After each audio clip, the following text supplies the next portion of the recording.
Wyndham Hotels and Resorts makes travel possible for all. Whether it's the long haulers looking for a great cup of coffee, a roomier rest for the on-a-whim road trippers, or a place to make summer memories with the whole family. No matter who you are, where you're going, or why, with 24 trusted brands to choose from like La Quinta, Days Inn, and Super 8, your Wyndham is waiting. Get the lowest price at wyndhamhotels.com. Restrictions apply. Visit website for more details.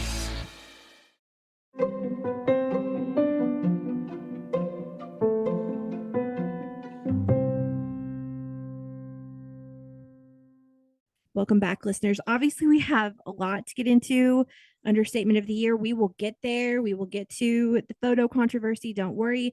But I'm going to start on a very happy note. There's no way, Jessica, that we can start this episode anywhere but right here. So on Friday, this past Friday, none other than James freaking Middleton liked our Instagram story. You immediately called me. We had a freak out moment together. We're going to get into his memoir later, but I want you to tell listeners about the post that he liked.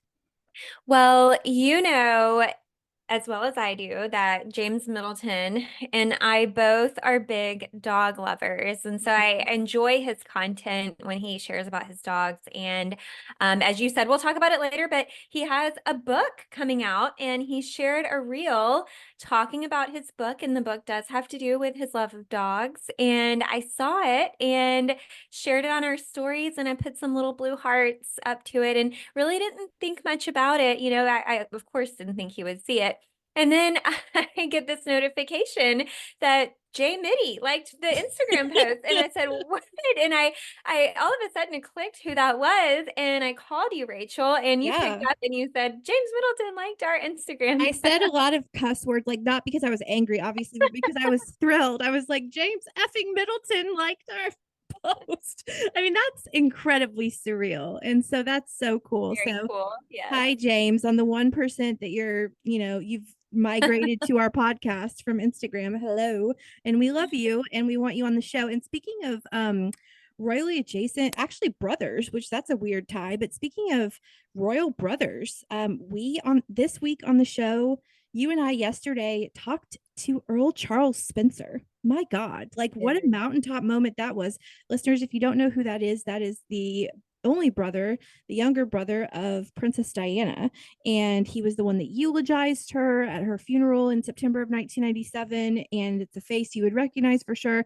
And so we have him as a guest on the show in our Friday interview slot. So that also was like, I can't believe those two things happened within like 3 days of each other. The royal brothers are into podcast royal, I guess, which is just beyond amazing. And we'll talk a little bit more about our conversation with Earl Charles Spencer at the end of the show. But speaking of the Spencer, so quick note, as I said, we'll talk more about her father later in the episode, but I wanted to drop a quick congratulations to Lady Kitty Spencer, who we've talked about on the show before. Listeners, you know I love the Spencer sisters.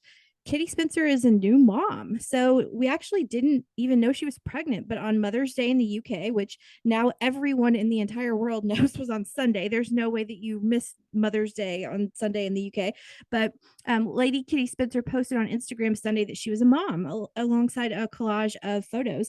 So we have pretty much no other details, no name, no birth date, no gender, but her sister, Lady Eliza Spencer, her younger sister, the twin of Amelia Spencer, revealed that the baby is a girl because she said that she loves her niece, or my gorgeous niece, or whatever she said. So Kitty, as you'll remember, married Michael Lewis in a lavish Italian wedding back in the summer of 2021, July 24th, 2021 to be exact.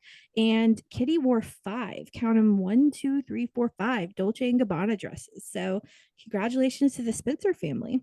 Yeah, you know, I was just thinking about her wedding dresses this last week, and I was talking to my mom about it actually, because I was telling her about our interview, and we were just talking about all the beautiful dresses that she had at her wedding. So congratulations, that's so exciting, a new baby. That's some good news. But okay, so I mean, without further ado, what other story could be at the top of the royal rundown but this? So take it away. Yeah, so quick, before we jump in here, we know we've got a lot to cover today, and I kind of teed everybody up on our Instagram account, but because we're going to cover this so heavily, because I know people want to hear us chat. I even asked our listeners on Instagram specific topics they wanted us to cover. So I've gone through some of those. And Rachel, we did cut a few other stories from this episode just for the sake of time. So we wanted to dedicate as much time as we could to what we're about to chat about. So let's go ahead and get in it. Yeah. We're going to go back over all of this wild news around the mystery surrounding the whereabouts of the Princess of Wales. This "Where is Kate Middleton" saga has continued. We thought it would blow over after our last episode, and it certainly has not. So Kensington Palace released a surprise photo of Catherine with her children for UK Mother's Day on Sunday. But of course, we all know now, many people think there is more to the photo than maybe meets the untrained eye, I'll say. So, okay, first I'm going to say I actually had a sneaking suspicion that they might release a photo for Mother's Day, and I didn't say it out loud on the podcast, but just going to say it here and now. I was thinking, how perfect would it be about 2 months past her surgery to give a little update for the public for Mother's Day, a photo with her and her kids? And I was thinking, I bet we'll see something like that. And I feel like, they were probably planning it. I don't know if they actually had a planned release for Mother's Day, but I sort of feel like maybe it was in the back of their mind or was in the works. But anyway, we had all of these conspiracy theories start popping up around where is Kate Middleton before the Mother's Day photo came out. And like I said last week, I think those kind of prompted that paparazzi photo of her in the car with Carol Middleton.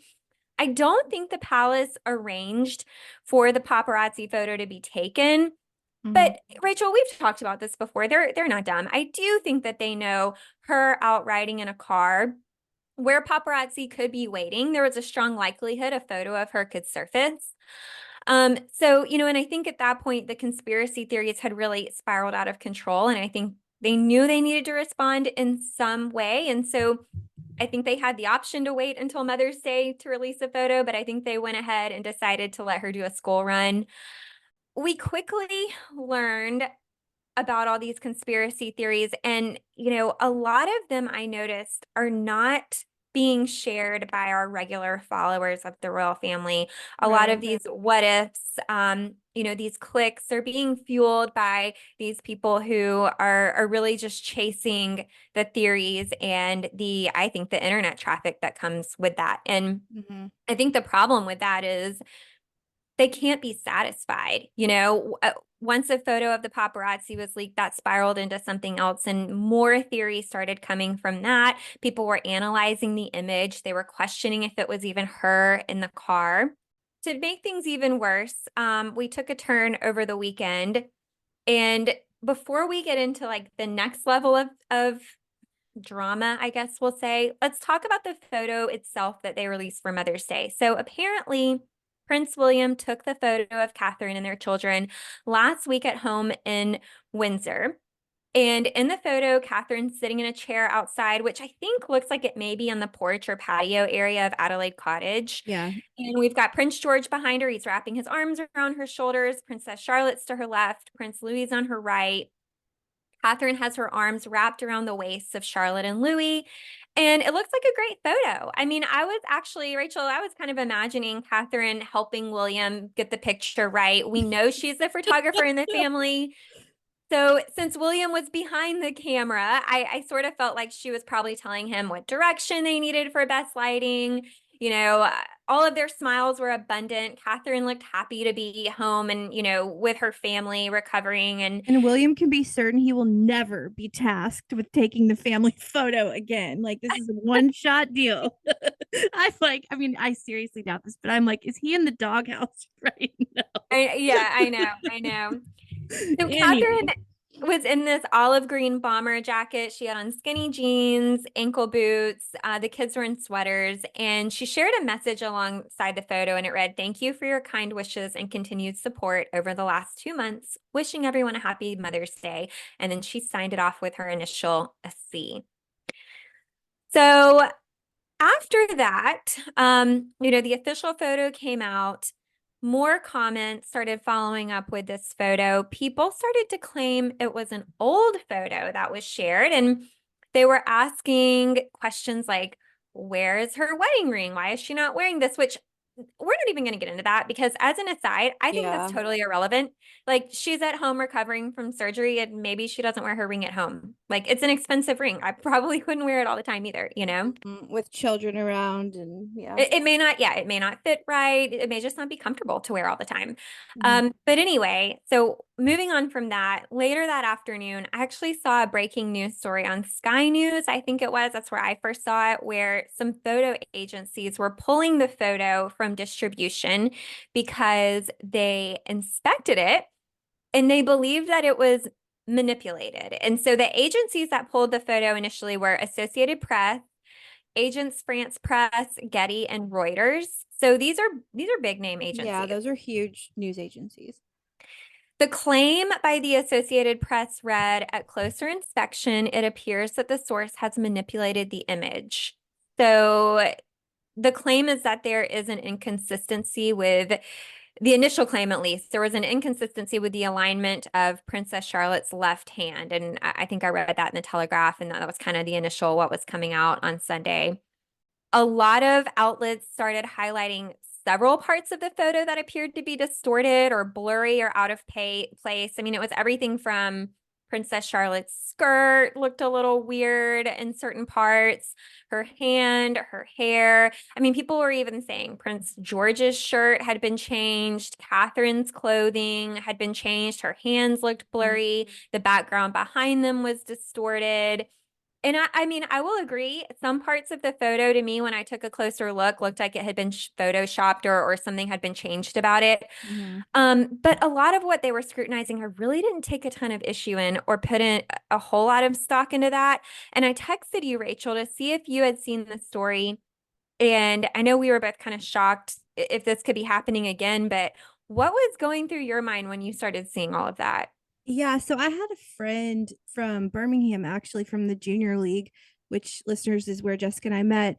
Just for context, although it doesn't really matter in this context, but Facebook messaged me, actually, and it was a kill notice from the AP, which means that, it's a kill notice is like saying that we're killing it from our servers, we're wiping the photo off of the servers. I didn't really understand, because I had heard all day about the wedding ring. And so what I thought at first was that I did not think at first that it had been manipulated digitally by Kate or by the palace. I thought it had somehow, which in hindsight, I don't know why I thought this, but somehow been manipulated by AI, or like someone had gotten a hold of the photo and had taken, I thought that they had taken her ring off of her to cause controversy and, cause a news story and rumors and more gossip. But then of course, as it came out, learned that well, of course, the next morning, Kate said that we'll get there, but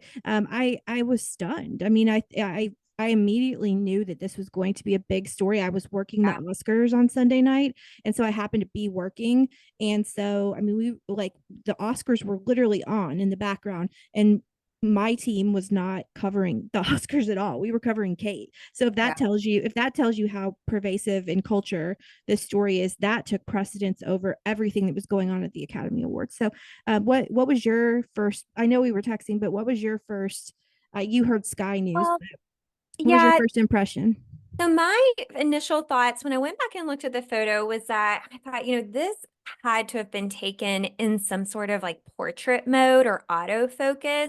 You know how sometimes when you have a camera on self-portrait or autofocus, it can kind of try to bring certain parts of the photo to the forefront and focus in and causes kind of a blurry effect, or some, things can get distorted. And I was thinking, we know Prince William's not a professional photographer, and, it could be that they were trying to use some sort of program to help the image, look a little bit better. You've got 3 kids you're taking a photo of, but this whole story actually took me right back to the family Christmas portrait that was released last year, when the internet went wild speculating that photoshopping had taken place, and they you'll remember they were saying Prince Louis looked like he was missing a finger, which I still And stand it by. did look like that, by the way. Just saying, it did To me, look it like that. didn't. It looked like his fingers were just spread really wide on the And chair. that's the beauty of art and photography. Everybody has a different interpretation. Honestly, this Mother's Day photo,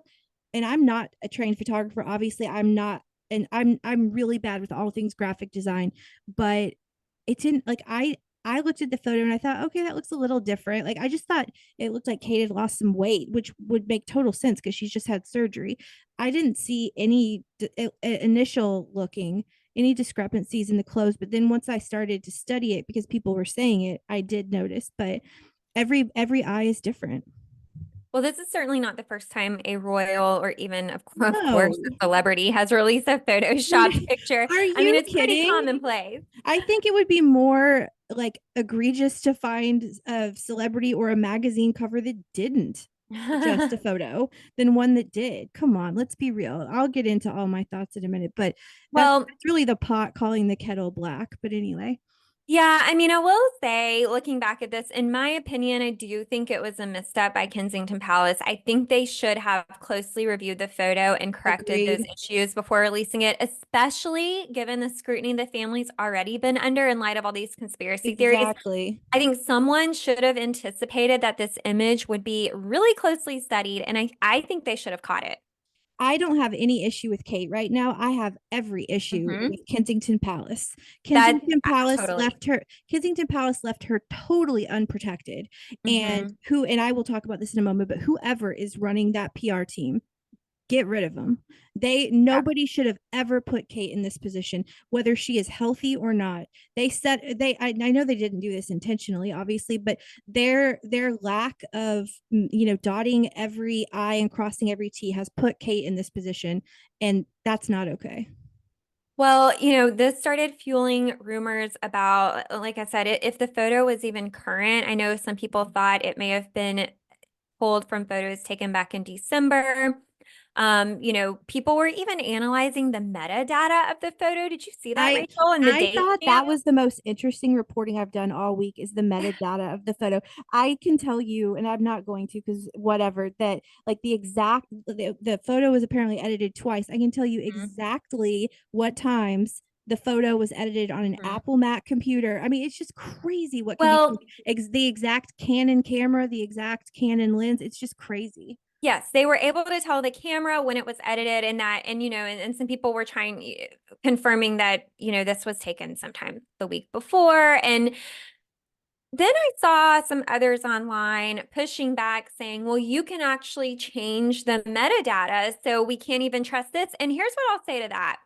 If you are not going to catch these pretty obvious Photoshop mistakes on the image, are you really going to have the foresight to change the metadata? I don't think so. No, you're not. If they knew how, no. I mean, look, I think that some publication counted 16 like weirdnesses in the photo.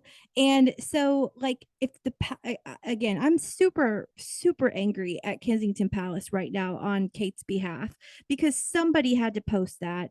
Yeah. I seriously doubt that the person that hit post on the Prince and Princess of Wales Instagram was Kate herself. Somebody had to sign off on that. Where's Yeah. the accountability on that? Well, so the next day, we did find out that the image had actually been edited, and we know this is true because we got a statement signed by the Princess of Wales, and she said, like many amateur photographers, I do occasionally experiment with editing. I wanted to express my apologies for any confusion the family photograph we shared yesterday caused. I hope everyone celebrating had a happy Mother's Day. Again, signed with her initial C. So I have to ask you, Rachel, when that statement came out, it's very unusual to get Oh, something like yeah. that. So, do you think that they made the right choice to release a statement from Catherine? I think it's very brave. I think that I mean, I have met Kate, which sounds like a flex. I'm not really trying for it to sound like that, but I don't know her. And I feel like she was like, no, I'll take this. I'll take the fall. And I've read a lot that she wanted to just be transparent and honest about it. the first thing I thought when I saw that is so unprecedented, and we have killed never complain, never explain. It's over. Like Yeah. that, like we can never go back now. Like we Mhm. will never go back to the way it was when Queen Elizabeth was on the throne. That era is over. I was stunned in a good way. Like I was really happy to see that ownership, honestly. Yeah, yeah. Yeah, I mean, I'm torn because I agree with you, but also I don't think she should have had to do that. Oh, and I agree. This never But should I have happened. The photo do, never should have come out, I don't think. right. I do think that I totally agree with you. I think that was her saying, I'm just gonna own this and take responsibility for it. Yeah. Um, And I have which so says a many lot thoughts. about her. It does. It says a lot about her character. And I have so many thoughts on the subject matter. I actually decided to write them all down because if I did not structure, because I normally don't have my thoughts and my opinions written down. I just, I mean, I'm sure listeners, you're aware that I just word vomit all the time. I did write them down today because I think this is so important. So if it does sound like I'm reading from some notes, listeners, it's because I am. But Jessica, we can unpack afterwards. But I know you've got a couple more details before I get into my Yeah. diatribe. So unfortunately, since then, today we've had Instagram has come in and added a warning label on the original family photo Oh, posted by the wow. Prince I and didn't Princess see of Wales that. Instagram account. Yes, and it says that it's got the little red exclamation mark and a triangle, and it says, that it's an altered photo. It's been reviewed by independent fact checkers in another post. And I personally take issue with this. And here's why. I would venture to say that you would be hard pressed to find accounts on Instagram who have not Oh, had come their photos on. edited, Yes. especially today Come with, on. we've got AI infiltrating social Yes. media, we've got filters, on Instagram. And so, the Waleses are not unique in their decision to filter and edit an image. And to be singled out by Instagram like this, I mean, why is Instagram not labeling every photo with a warning that it could have been altered? Yeah. I don't think that's fair. It feels like a media attack against the Wales. And honestly, it's giving harassment. Like, I just like by Wow. everyone in this who is like calling, blaming them and, making all of this fuss around them. It just feels really unfair to me. Like they're Okay, being I had not heard that. And if we all had to put a label on every Instagram photo we filtered, there would not be a one of us without it, right? Like, I mean, maybe one, but people are acting like we don't do this to our photos on Instagram every Mhm. day, right? Or if we're not personally photoshopping our photos, our photographers are, our professional photos, our Christmas Right. card photos, our wedding photos. Do you think all of those are just perfectly unretouched? If you think that's true, then you've gone off the deep end. That Kate is not doing anything that all of us have not done with our family photos. Period. And okay, so here comes, I'm getting on my soapbox now. I've got a lot to say. I do have organized thoughts, so that will hopefully help us move this along. So first off, I want to add to your great reporting that we saw William and Kate. I don't think we've mentioned this yet. We did see William and Kate together publicly for the first time in all of 2024, unbelievably, yesterday, which was Monday. Of course, listeners, we record on Tuesdays. They're riding in a car together, leaving Windsor. William was headed for the Commonwealth Day Service at Westminster Abbey. Talk about that in a second, too. And Kate was apparently headed to a private appointment. Okay, here comes my soapbox. And I am, again, if I sound like I'm reading, it's because I am, but I'm going to try and make it not sound so rote. But this is not about me, but I'm going to speak for you as well, Jessica, when I say that being a royal correspondent in 2024 has been dark and harrowing and tough every single day, all day. I write about or read in my research cancer, surgery, a likely self-inflicted death, which today was Thomas Kingston's funeral, Tuesday, brothers at war with each other, familial dissidence, so many other issues. I've been a royal correspondent since 2019, and I'm telling you, I thought in 2020 I'd seen it all. I thought I would never have a year like that again, and it somehow continues to get worse. It's dark out here right now. And I You just can want to attest. I want to remind everyone we started this podcast in 2020 as something lighthearted to escape That's right. Yeah. the toughness of the world. We want to do this and have fun with it. Yeah, it's not fun out here. It's just not. And even in our interview yesterday with Earl Charles Spencer, while that was such an honor. And his book, which is called A Very Private School, is such a brave and courageous book. The book is all about physical, sexual, and emotional abuse at a private English boarding school. That book was an extraordinarily difficult read. It was a necessary one. But, if I'm this exhausted and spent and drained, I'm nowhere near even close to being a member of the royal family. I don't know these people. I can't imagine what it's like to have all eyes on you and actually, for example, be Kate herself.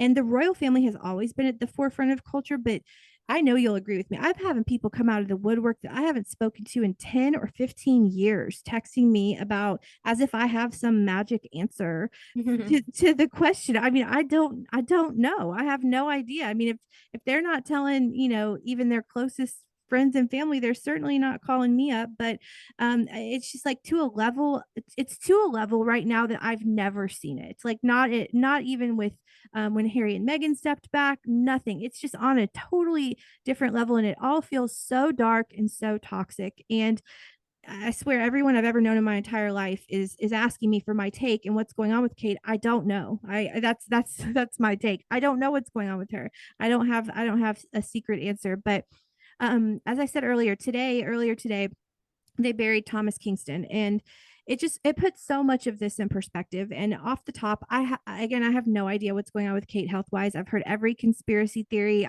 It's literally my job to go down rabbit hole. I don't report on them, but you have to know and be informed. I absolutely refuse, and I know you do too, Jessica, to play in that pond of conspiracy theories on this show or in my full-time work. It is a fool's errand. It's a rabbit hole that people are going down, I swear, to escape from their own problems in their own lives. And Kate in particular has always been seen as perfect, right? I mean, I've made like jokes like, oh my gosh, there she goes again, being perfect again. And in this season of her life, it seems like the detractors like this love the fact that the so-called mighty has fallen. And if anyone, I mean this so sincerely, and I don't care if we get so many unsubscribers, I doubt we will. The true blue podcast royal loyals would never. But if anyone anywhere is getting joy out of another person's suffering, shame on you. Shame on you. So we on this show, and I'm speaking for you, but I know that I'm correct in saying this, will never play the conspiracy theory game on this podcast or feed into the offensive and quite honestly stupid rumors about this, that, the other thing with Kate. If you are looking for that, please exit stage left and go find another podcast. We will see you never. But if you are looking for an attempt at the truth, opinions given with empathy and fact-based reporting to the best of our ability, then you can stick around and we would love to have you. And we're not perfect. We're doing the best we can. We all mess up. I still remember in our early days, Jessica, of the show when I called Viscount or I just did it again. When I called whatever I said, I called it Viscount and it's Viscount, whatever. That's irrelevant. We make mistakes. We're human. But what I'm trying to say here is show more empathy to your fellow man or your fellow woman. And that includes Kate in her time of need. She's Princess Kate. I know we focus so much on the princess, but we forget the Kate in all of it. She's a human being. And well, that's what I was going to say is I think in this digital world, it's so easy for people to see her as maybe not a real person, just a figure online. Exactly. She's a real person behind all of this. She has real emotions. Yeah, she's a human being. And so is Meghan, and so is every celebrity in the world that people love to hate on. And I as we've said before, I was shocked and stunned, just like everybody else, at the announcement of her surgery in January. I have said for years, and listeners, you can go back to past episodes and hear me say that I do not and never have understood the PR strategy at the palace. It is baffling to me. This includes during Queen Elizabeth's reign. I've said for so long that it needs an overhaul. And in regards to what happened this weekend with the photo, Kate should have been protected more. I said that a minute ago. She was not protected. She deserves a team who will cross every T, dot every I to make sure that everything she does is as airtight as possible. The entire world, not just the UK, the entire world's eyes are upon her, and she deserves that. And for whatever reason, William skipping out on King Constantine's memorial service on February 27th is what sent this all to another level. It sent the world into a tailspin. It's become the world's collective hobby. So I wrote this in one of my pieces for Marie Claire this morning. But again, when we think of Princess Kate, we think about the princess. We forget about the Kate. She is a human just like the rest of us, and she is reported reportedly, as anyone would be, deeply upset, quote unquote, and feels quote unquote awful about all of this. And you know what? Her father-in-law is battling cancer right now, lest we forget. I'm sure it probably feels to Kate like she has let him down, let the crown down. And I know that I'm sure that the photo was meant to stop all of this stupid madness. And unbeknownst to her, it made it even worse. So I don't even know how to use Photoshop. If you paid me $1 million, I couldn't do it. But I don't know, as I just said, I don't know a single person who doesn't filter their Instagram photos, for example.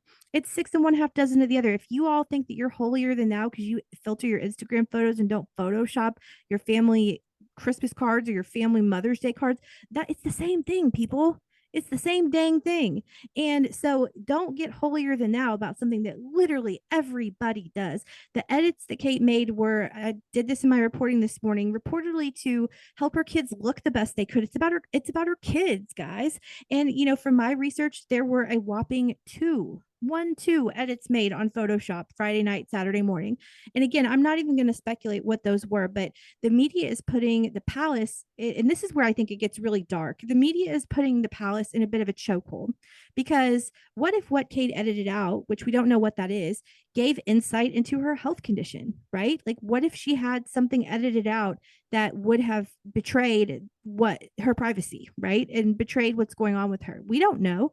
And the media demanding the release of the original photo, while I do understand where that comes from, if it's at the cost of betraying her privacy and her health issues, privacy I believe that she is owed as far as what she chooses to share about herself, I think it's telling actually that they haven't, at least as of right now, taken down that photo from Instagram, and that Kate herself was the one who apologized. That takes courage, and that, as I said, flies in the face of never complain, never explain. That shows modernizing. I like that. She owned her mistake. She could have said nothing. They could have just not acknowledged it, but or at least had the palace acknowledge it, not her personally. But she, as I've said, wanted to be honest and probably model the way for her kids.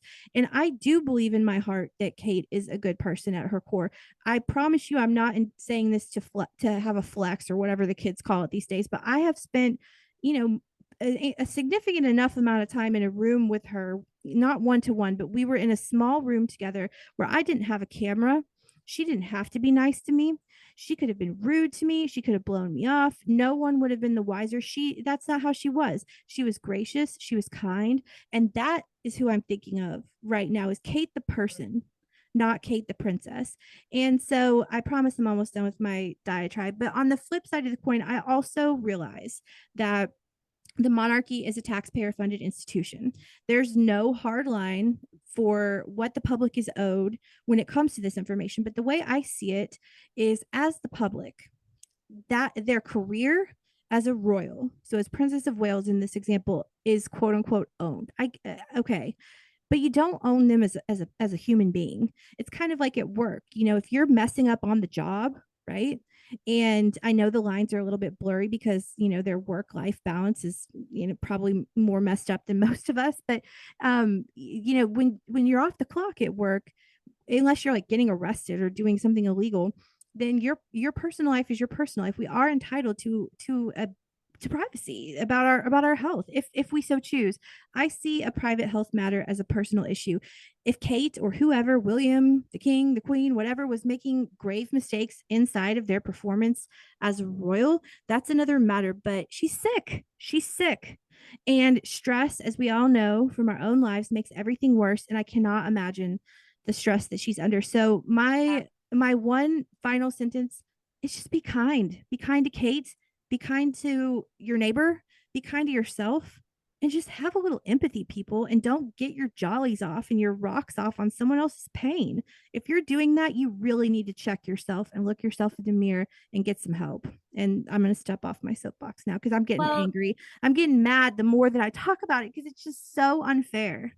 Well, I was thinking about this earlier on, you know, and what could be done to help this along. And there was a point where I was thinking, you know, maybe the palace could have or should have released, you know, something earlier on, or, you know, a photo that hadn't been edited or whatever. And then the more I thought about it, I was like, you know, actually, given the way the public has harassed this family, honestly, it would make me want to dig my heels in more and say, no, I said after Easter and I'm sticking to it, you know? Mhm. I don't know. It makes me even more defensive of them and what they've chose as far as their timeline for healing. And going back to something you mentioned, I know you said the lines are blurry when it comes to them being taxpayer funded, but I do think it's time to draw some lines between Agree. the private health of the royals and what they're there to do. Everyone out there has an expectation for the privacy of their health data. We've got major laws around this in the US and in other countries. So why are people demanding information like this on the royals? UK tax dollars pay for their work. And in exchange for that work, they get a salary, they get living allowances, but you don't pay for an open diary of their personal family and health information. You just don't. That's right. I think they should be treated with the same level of privacy any employee would receive when on medical leave. And, you know, those questions about health, they can't be asked at work. It's not permissible to demand an employee disclose their health information. And I think that same rule should apply to the royals, especially those like Kate who are not head of state. Correct. That's another great point. She's not the monarch. She's not the monarch. Yes, she will be queen consort one day, but she's not the queen consort right now. And I would say the same thing about Camilla. I think in addition to, if it were me wiping the doggone slate clean at Kensington Palace, I mean, I don't want people to lose their jobs. So I don't want to be that malicious, but something okay. So maybe we keep everybody, but something's got to change. I mean, like obviously there's some precedents that need to be set, some things that need. I'm in like I'm obviously not Kate's mom, but I'm in like mama lion mode for Kate right now because she was left really unprotected and out to dry, and that's not fair. So I obviously believe that in releasing this photo, Kate was trying to help the situation. And William took the photos, we've said, at Adelaide Cottage. He's not a professional photographer. The reason for that is because Kate is still recovering, and only the closest of closest people to her are getting access to Adelaide Cottage right now. Again, people make mistakes. I actually like Kate more after this, that she's not so freaking perfect. Like she's like, she's a human, and I think this humanizes her. She's not perfect. Welcome to the club. I'm the president of the not perfect club. It's a crowded room in here in the imperfect club. And showing people grace for an error that does not, people hear me when I say this, affect your daily life. Does Kate doing this affect your daily life? Is your life made worse because Kate photoshopped a photo of her kids twice? No, I don't think it is. I think you're all right. That's just called being a good human being. Sorry, back on the soapbox now, but I wrote today that whether it's Kate or Meghan or insert any other celebrity who is caught up in a firestorm, you know what? Next week or next month, the collective body will have completely moved on and they will have forgotten about this. I promise, as pervasive as this is right now, I think it will change the royal family, hopefully for the better. But there will be another scandal or controversy that will happen, and we will move on from this. But Kate herself will not forget this. She will not forget this. This is damaging to her. Remember, this is not even just her employer. This is her family, right? Mm-hmm. This is her family, and she is a princess by job title, but she's a person by birth. So here's the new rule, as far as I'm concerned. I'm instituting a rule. I hope you're okay with it, Jessica. The only people allowed to mock and lambaste and mercilessly criticize celebrities who make mistakes are those among us who have never made a mistake themselves. And I don't know if all of you hear that noise, but yeah, it is deafening silence because all of us are mistake makers. All of us are human. And I would like to, I'm not even a mom, but I would like to know, I have a lot of friends that are, I'd like to know any mom or any parent that wouldn't be willing to turn to a slight photo notification or modification rather to save the family Christmas card or whatever it is, or a bride that would be okay with slightly photoshopping an error out of their beautiful wedding photo to make it look better. It's not a total alteration. It's like a slight modification. So let's get real with ourselves and step out of our ivory towers and just into the real world, and let's all heal our own lives while Kate heals her body. There goes my mic dropped, proverbially. My final word is this: Kate needs to be protected. She's got enough alligators swarming the moat outside her proverbial, or I guess in her case, semi-literal castle. But, make sure the people inside the palace walls fully have your back and know what they're doing. And I've said my piece for now. Maybe I'll have more later. But what do Yeah. you think, my dear? Well, I agree with you. I mean, I do think it's fair, and we do this on this podcast to critique or question, decisions that the monarchy makes about, X, Y, Z. But that's completely different than harassing an individual and trolling someone. And so, I just want to draw that distinction there. Like, it's okay to ask if the monarchy is focusing on the right things, or if they're being transparent with the public, or whatever they're owed to the public, if they're following through on that. But this is not that. This is attacking the personal private life of an That's right. individual. That's And right. that's where I think that line needs to be drawn. So I do agree with you. I'm seeing media outlets now asking, again, can the royals be trusted? You know, are we going to continue to question everything that they put out? And again, to me, that's an issue that goes back to the palace, whether it's Kensington Palace or Buckingham Palace. Like, there's got to be some more accountability there, and some, somebody overseeing these decisions to make sure that this doesn't happen again. Agree. So, again, I'm going to echo what you said, Rachel. We can all relate to wanting to put our best self out there. If you've ever gotten married, if you've had photos of your children, you've had professional headshots taken or Christmas cards, you are totally guilty of having editing done, or shall we say, having manipulated your photos of yourself, and sharing them with others. So, and I do also want to mention, other royal families are guilty of Photoshop blunders as well. So just recently, actually, back in January, I don't know if you remember this, Rachel, the Danish royal family, who we all know and love, they shared a 13th birthday photo on social media of King Frederick and Queen Mary's twins, Vincent and Josephine. The image actually shows the twins standing side by side in the photo.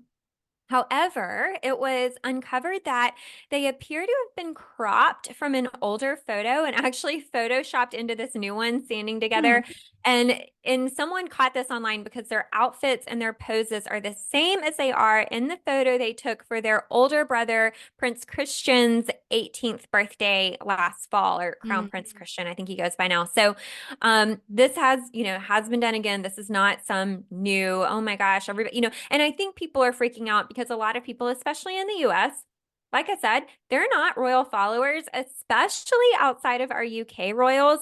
They probably have no idea that this has been done before by others. So Every I feel magazine cover that you've ever looked at since Photoshop was created, has had some at least minimal retouching, if not maximal retouching. So let's and be people real with know ourselves. that. And yeah, and I just think there's a lot of throwing rocks when living in a glass house. Yeah. And people are chasing the clicks, they're chasing the rush of the conspiracy theories. And I just feel like the Princess of Wales is being bullied on an extreme level. I really do hope that there is someone there who can help her retreat from the storm online, so she can just be fully away from it. Because like you said, I can't imagine the toll that it could be taking on someone who's already under a lot of stress as she recovers from a serious surgery. And the level of the attacks that she's gotten, in my opinion, are truly disgusting. Agree. And So, can you say if you're comfortable what you said to me before we started recording about what this reminds you of? yeah, I said, the way this feels to me is the level of harassment that we're seeing in the media. It's reminiscent of what we talk a lot about with Princess Diana and the constant photographs that, just no privacy at all. People were just bombarding her constantly, and that's what this feels like. Yep. And it felt with Diana back in the 90s like people had, the press, I mean, had an agenda. And I say the press, knowing I am a member of it, but not like that. It's like they had an agenda, they had a narrative for Diana, and they took the photos, they wrote the stories to fit it. Now it feels like they're doing the same thing to Kate. Kate is in the wrong, and everything else. In journalism school, they call that agenda setting, where the media tells you how to think. As a journalist, please fight against that. Don't believe the hype. And I agree, it's totally reminiscent of Diana. Well, I did ask our followers on Instagram if they had any questions for us, and I did pull a few for us to answer on here. And I don't know if we want to go through all of them, Rachel, but Mhm. someone asked, who is in charge of their media platforms? Are they posting themselves? So, no, Prince William and the Prince and Catherine are not, they're not grabbing their phones and posting on their social media. They've got a PR team and a communications team within Kensington Palace. And I would venture so far as to say, and this is not unique to them, any high level executive or anyone anywhere has people on their staff that Mm. help them draft statements. So, they probably more than likely have someone who helped draft statements that they put out and manage their social media pages. They're the ones kind of taking these reels, making sure photos are posted, managing their image. And so I don't know if you want to add to that, Rachel. No, there's no way that they have Instagram, the Prince and Princess of Wales Instagram on their phone, and they're just like posting, Yeah. like sitting there like on Sunday, sitting around the breakfast nook. No, I mean they have a They're dedicated team for this. Well, and this goes back to what you were saying about Kensington Palace. They're trusting the palace to Right. handle a lot of To this on their have their behalf. back. That's what their job is, and they failed in that. Okay, so someone else asked, do you think they redid an old photo? My feeling on this is no. I think what probably happened is they had the family, they took multiple shots that afternoon, and they used some photo editing tools to help piece together the Mhm. best smiles of everyone and put them together in the photo. Yeah, I mean, I read somewhere where I don't remember who said it, to be honest with you, but there where it was like, when you have three kids, 10 years old and younger, how rare is it to get a photo where all three of the kids are smiling, where all three of the kids are engaged? So, yeah, I think it was a photo taken on Friday, and it was some slight editing to, as Kate, reportedly said, it was to help the kids to help the kids Mhm. all mesh and fit together. Yep. So someone else asked, will they ever share another photo again? How exhausting this must be for them. I totally agree. Yeah. I do think we'll see more photos of them in the future. I think the question is when. Yeah. when will they decide to do this again? Because to your point, they wanted to do something to share a little glimpse of their personal life with the public, and look how it backfired. Yeah. Yeah, I would be reticent too. I mean, any of us would, but I mean, I was on their Instagram earlier today, and they're professional photos, obviously, but from the Commonwealth Day Service. So they're posting. I still think it's really important that they haven't taken the photo down, which to me says we have nothing to be ashamed of. So Yeah. Yeah, and I imagine at some point we'll probably see a photo, or I'm sorry, some live footage of, the family at an engagement before, once Catherine's back at work again, I think they'll probably do some kind of public appearance like that at some point this year, hopefully. mm-hmm, mm-hmm. And that's just me being hopeful. So, Yeah. Yeah. okay, and then I've got one more that we'll include here just for the sake of time. We're going to cut some of these, but a comparison of the British versus American media coverage of the situation. So I can't comment too much on this just because I'm not in the UK. Now, I do follow some media outlets that are based in the UK, and I've seen some reporting on that. Just from what I have witnessed and from what I've heard, I think some of the media coverage is similar in the US and the UK, Yeah. but I actually think the questioning and the conspiracy theories and that type of reporting is probably a lot heavier in the US. I think Totally. I Oh think it yeah. feels, at least for us, like there's a lot more people interested in this story that don't have the facts or really know the full story, really getting into it in the US, in my opinion. I don't know that if there's that much of the conspiracy theories going on in the UK. What do you think, Rachel? Oh, I agree. I mean, my litmus test is if you could not tell someone where William and Kate lived a month ago, like that they lived at Adelaide Cottage in Windsor or whatever, or anything other than the absolute basics, then you really shouldn't be commenting. It just really feels like everyone has glommed onto this and has just like taken them like a deep, deep dive down the Twitter or X or whatever the hell they call it now, rabbit hole, and they just yeah, I mean, I just think that it's become a sport for them, and bullying has become a sport. And yeah, I think it's I mean, I can tell you from personal experience that people in my life that have never cared one single lick about the royals, and I know that because I don't even discuss my work with them, and I'm like all royals all the time. Now they're like so deep into this and obsessed with it, and I'm like, okay, but 2 months ago you couldn't have cared less about this. So, scurry off to your other side of the street where you care about whatever you care about. So anyway, Well, it just thank feels tougher you. in the US. So I agree. Yeah. Thank you to our followers who submitted those questions and shared your thoughts with us. I did check those out, and I hope we included some that maybe everybody was kind of curious on. So that's all we're gonna say about I this. think we've said enough. I was going to say, I think we've got a full episode at this point. So we do have a few other items in the Royal Rundown that we want to run through. We're not going to hit really many of our other segments today for the sake of time, but why don't we go ahead and hop to our next story?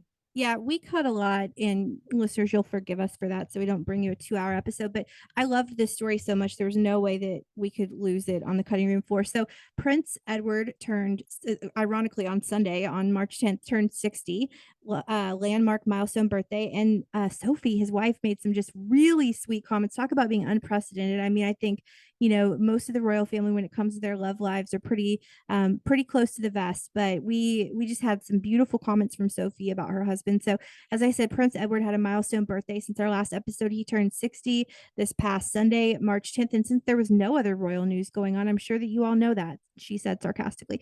But listeners, for those of you who may not know, although I'm not sure how, Edward is the youngest of the Queen and Prince Philip's 4 children. He was the Earl of Wessex until last year, when he rightfully became the Duke of Edinburgh. His older brother, King Charles, gave him that title. And at an engagement this past week, Sophie, his wife, the Duchess of Edinburgh, shared some wonderfully kind words about her husband of almost 25 years. By the way, in June, they will mark 25 years married, June 19th. So that is a great day to get married, by the way. Totally personal side note, because my grandparents, who I adore, were also married that day in 1949. Their marriage lasted until my grandfather passed away in 2007. Anyway, you're not here for that piece of information, listeners. But successful though their marriage is, Edward and Sophie are normally pretty, as I said, close to the vest about the mushy gushy stuff.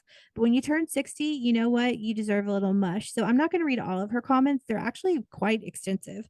I love that. But she said she wanted to, quote, share a small tribute to my darling husband as he celebrates his 60th birthday this Sunday. Keep in mind that these are not written comments.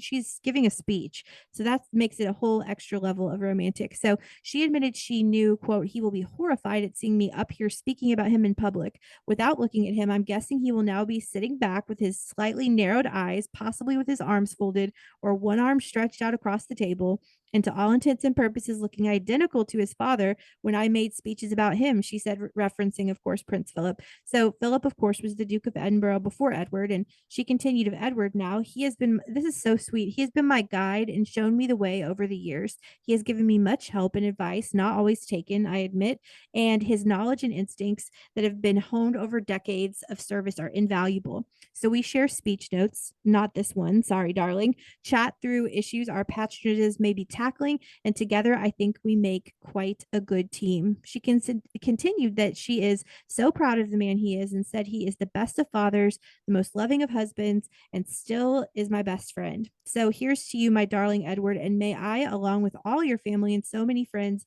and many others, wish you the happiest of birthdays. That was not even close to all of what she said. I cut quite a bit of it. So, not surprisingly, a photo captured Edward wiping a tear from his eye, which again is also very unprecedented. So, I want you all to know that as I read her words, I started crying. So, so sweet. Happy birthday, belated, to the Duke of Edinburgh from the podcast Royal Family. And also, this is kind of becoming a running theme of Big Bro Charles giving little bro Edward a new title on his birthday every year. But the king appointed the Duke of Edinburgh to the Order of the Thistle in Scotland, which is, we've talked about this on the show before, the highest royal honor in Scotland. So Edward deserves it all, and belated happy birthday. Yes, happy belated birthday. And I kind of hate that I feel like it was a little overshadowed. Yeah, just a little bit. Well, speaking of other royals who have been a little overshadowed, I do want to briefly mention Princess Anne, I actually think we probably should have had this in the last episode, but we've just been bombarded with so much royal news. But she was recently in Dubai. So she was there in her role of president of the seafarers, and she visited the Queen Elizabeth II Hotel, which is very cool, a floating hotel. It's like a ship, I guess, a hotel on a ship. So Cool. interestingly, though, the detail everyone noticed about this visit was the aquamarine dress that Princess Anne was wearing, and it appears to be a dress she has owned since 1978. We know she is a sustainable girly. So she actually Sustainable girly. I'm sorry. That's like the last. Just sorry. That's like a very Gen Z phrase for a very non-Gen Z person. But anyway. trying to work in my Gen Z lingo here. Yeah, So you're doing the Gen Z lingo over here. Work it out. Work it out. She first wore the dress when the president of Botswana visited London, like I said, back in 1978. And it's actually been recognized that it was reminiscent of her mother and her choosing to wear this again because the late Queen Elizabeth actually wore the same hue when she first launched this Queen Elizabeth II ship in Glasgow in 1967. So a Cool. sweet little callback to an outfit that her mother wore.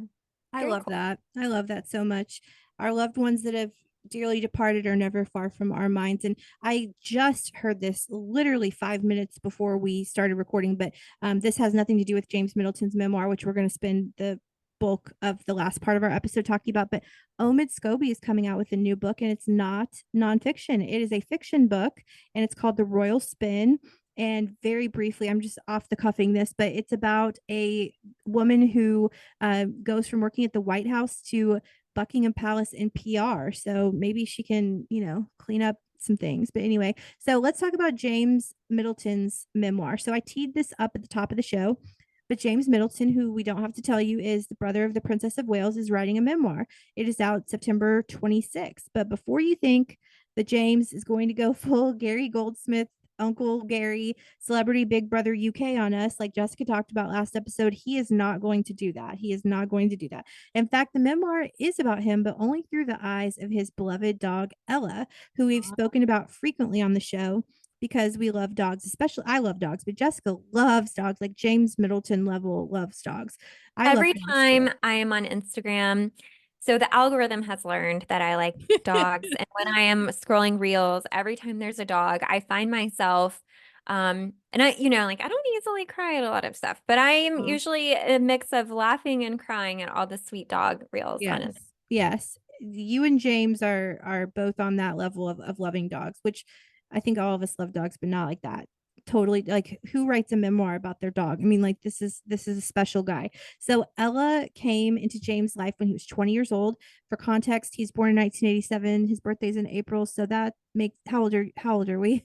Is he about He'll be 37 in April. So anyway, so he's 37. So this was a long time ago, and Ella died in January of 2023. So his book looks to be the literal opposite of Spare, and it is called Meet Ella, the dog who saved my life. So I cried at this too, but James said of his decision to write the book, quote, "Now, as many of you know, I credit Ella to saving my life when I was eclipsed with clinical depression.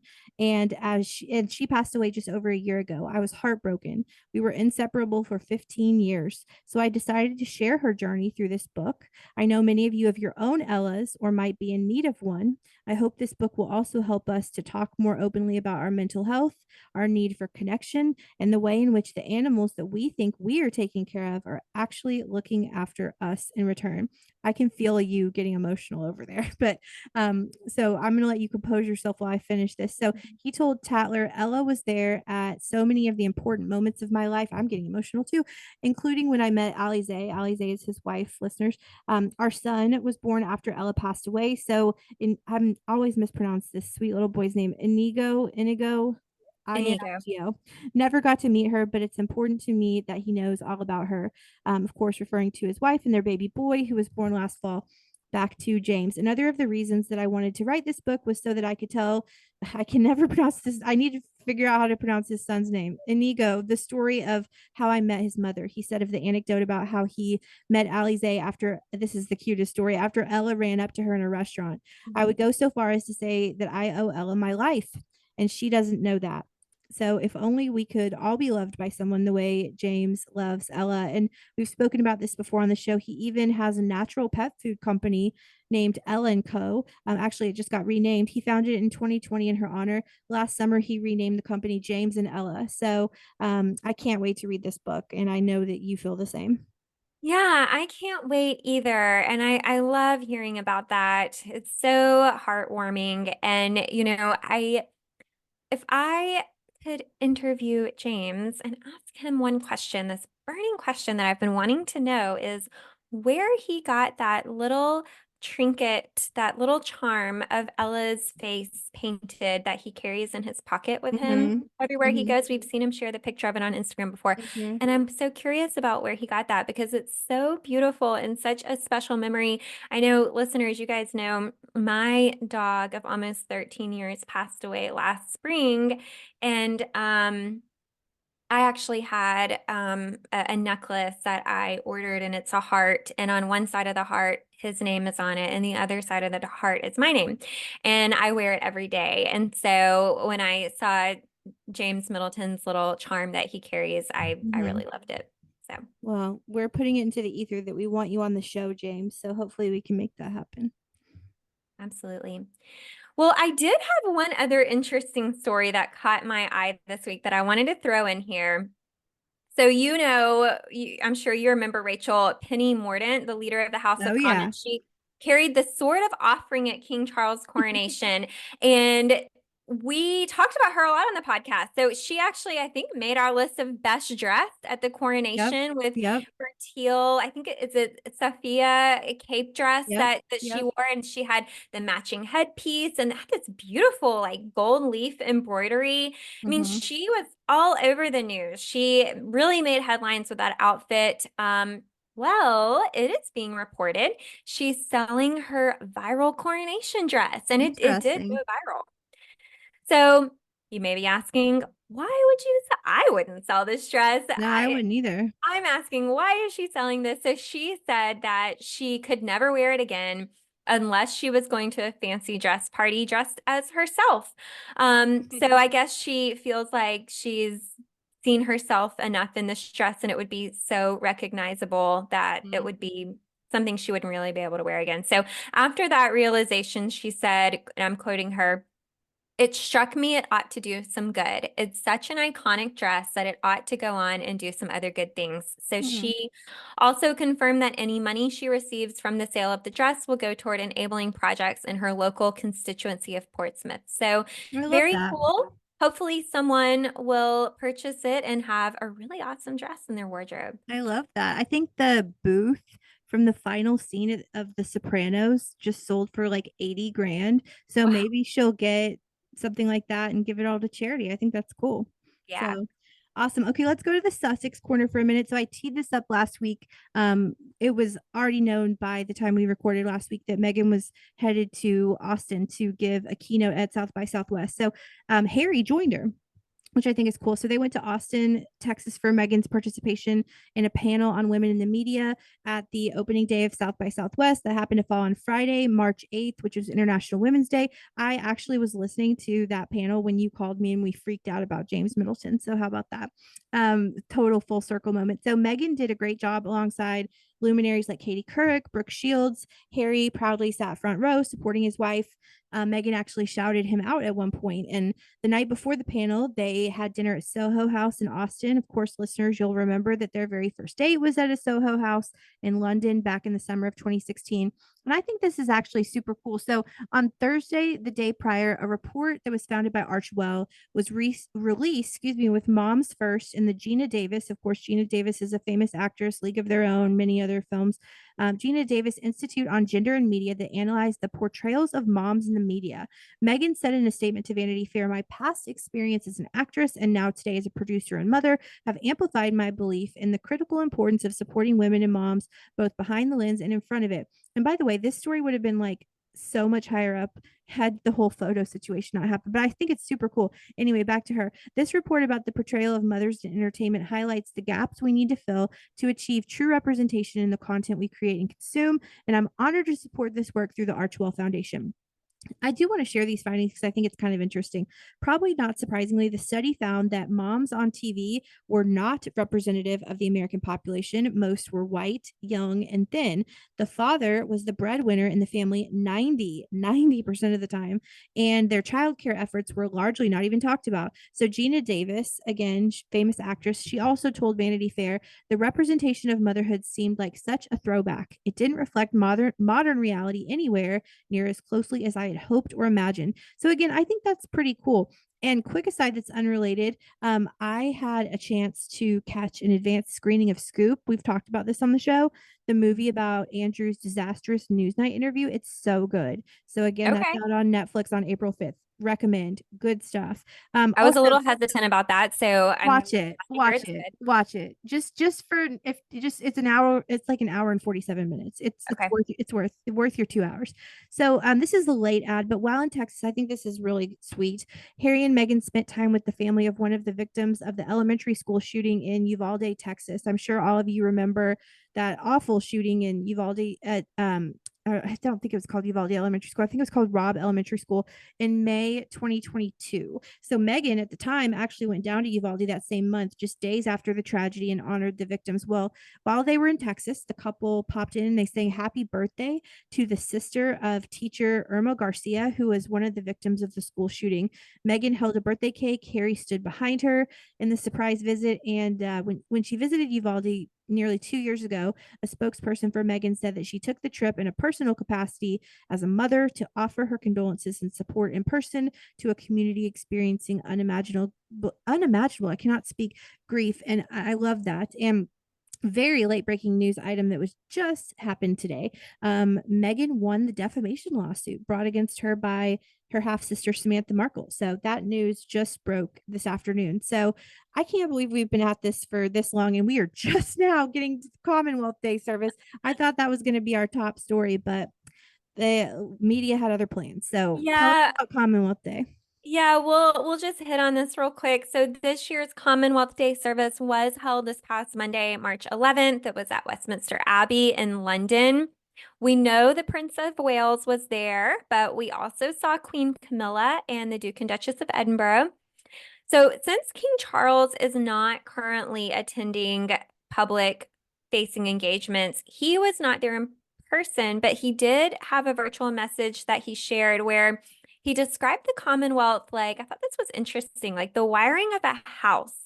The people, energy, and ideas are the current that runs through the wires and are strengthened by sharing perspectives and experiences. So he also said in return for all of the good wishes he's received in light of his current health that he will continue to serve to the best of his ability throughout the Commonwealth. And fun fact, this year is the 75th anniversary of the Commonwealth, and King Charles is also 75. So Cool. they're kind of twinsies. That's very twins. God, are you Gen Z now? Have you jumped ship on millennials and now you have gone Gen Z on me? If that is that even a Gen Z phrase anyway? But Well, go ahead. I was going to say, I'm about to say your favorite word here. So following the service, there was a reception at Marlborough House. I can't say that word. I can't say it. I can't say it. I don't know why. Well, so aside from that, I really kind of felt like there was little footage from news outlets on this. I did see a little bit. I saw some social media posts from Buckingham Palace. I just felt like the coverage on this was limited. Usually we're talking all about fashion and we're Oh talking yeah. about everything going on there. But it was just kind of overshadowed with everything in the news this week. But we did see, I saw a few shots of William and Queen Camilla kind of chuckling together and smiling and looking like they were having a good time. So, yeah, it was on Monday. Yes, it was. That's the update. That's about all we got for you guys. I It was on really like, Monday. And I saw a few statements from King Charles and a few social media posts, but it was kind of limited. well, I'll say this one last sentence about it, which again, like you said, Commonwealth Day would normally be like number one, but here we are. But the theme this year is one resilient common future, transforming our Commonwealth. About 2,000 guests were expected to attend Monday's service at the Abbey. And like we said, would normally be top billing, but not this year. This episode is brought to you by Bumble. So, you want to find someone you're compatible with, specifically someone who's ready for a serious connection, totally open to having kids in the future, is a tall, rock-climbing Libra, and loves rom-coms with vegan pizzas on Tuesdays just as much as you do. Bumble knows that you know exactly what's right for you. So whatever it is you're looking for, Bumble's features can help you find it. Date now on Bumble. Does Monday at the office feel like a storm? Not with Microsoft Copilot. That feeling when Copilot gets everyone up to speed instantly? It's sunny again. When Copilot simplifies complex data so your teams can act, that sun's shining on a beach. And when Copilot uncovers hidden insights, you're on that beach with your people, and you find buried treasure. That's Microsoft Copilot. Learn more at Microsoft.com/AI for all. Well, I do want to chat about Queen Camilla really quickly, since we just mentioned she was at the Commonwealth Day Service. I think this is also a story that we probably should have had in last week, but I'm going to squeeze it in now. So, because I think we've had an update since our last episode. But she recently, I thought this was cool, opened up Buckingham Palace for the BBC's 500 Words competition. And she took the stage to announce the winners. So as we know, the Queen is passionate about literacy. She has had her own book club for a while. She now has a podcast where she highlights talented writers. So I thought this was really a fitting event for her to be a part of. And, we haven't really heard much about the 500 Words competition for a little while because it's actually been paused for 3 years, but it has returned. And this year there were over 44,000 people involved in participating in this event this year. It's first year back in a while. The competition, if you're not familiar with it, it is specifically for young writers. So there's 2 categories. There's those between the ages of 5 and 7 and those between the ages of 8 and 11. And the finalists got to visit the Buckingham Palace ballroom. Well, that's How cool. exciting would that be for a kid? Yeah, for sure. So their writings were read, and the Queen told the participants, she said, and I'm quoting her, "Each one of you is a brilliant writer with the power to conjure magic with your pens and lead us on escapades with your keyboards." So the Queen's been working with the competition since 2015, and if you saw the reels on Instagram or some of the other coverage on this, I thought Buckingham Palace looked like a Hollywood stage. And I really loved that the podium on the stage looked like a big stack of books that Camilla was standing up there. And there was a microphone coming out of the top. And it was really cool. Did you see it, Rachel? No, as a reader and a writer, I'm ashamed to say I haven't, but that's awesome. That Yeah, sounds this like is my right up kind of your alley. thing. That's awesome. All right. Well, that was quite the royal rundown today. My God, like I need a nap and like a drink after that, to be honest with you. That was a lot. It was a lot. Well, before we close it out, we do have one quick little update from royals around the world. So King Harold of Norway, we've talked about the infection that he contracted while he was in Malaysia. He has actually had a successful pacemaker surgery back home in Norway. He'll be in the hospital for a few days recovering, but we do continue to send him our very best wishes and prayers for a speedy recovery. Yes, I'm so glad he's back home in Norway. So speedy recovery, Your Majesty, and we can't wait to see you up and at it soon. Okay, well, we're done. My gosh, like I wish that we were in the same town. I'd be like, let's go get a drink somewhere. My gosh. But I think I already spoiled this. I was going to keep it till the end of the episode, but I think I already blew it. But we had the opportunity this week to interview none other than Earl Charles Spencer. And he's the Spencer sisters' dad. I think that's so cool. Of course, he's Princess Diana's brother and an incredible person in his own right. So he had a book that came out yesterday, March 12th, called A Very Private School. It is a memoir of his own. And on Friday, you'll get to hear our conversation with him. I still cannot believe that happened. And the book is absolutely powerful and harrowing. Listeners, it will certainly make you rethink the conversation about whether to send, for example, Prince George to boarding school. And, I love the Spencer sisters, Kitty, Eliza, Amelia. They were raised away from what he called a classically English upbringing after he sought a fresh start for them and moved his family to South Africa, which I always kind of wondered why that happened, but now I totally get it. And that's how damaging his time in boarding school was. So I can't wait for you to hear that conversation. It was really, a pleasure to speak with him, but it was such a hard conversation to have. Yeah. But he was absolutely wonderful to talk to, and I really hope listeners will check that out and check out his book. So that will be out on Friday of this week. That's right.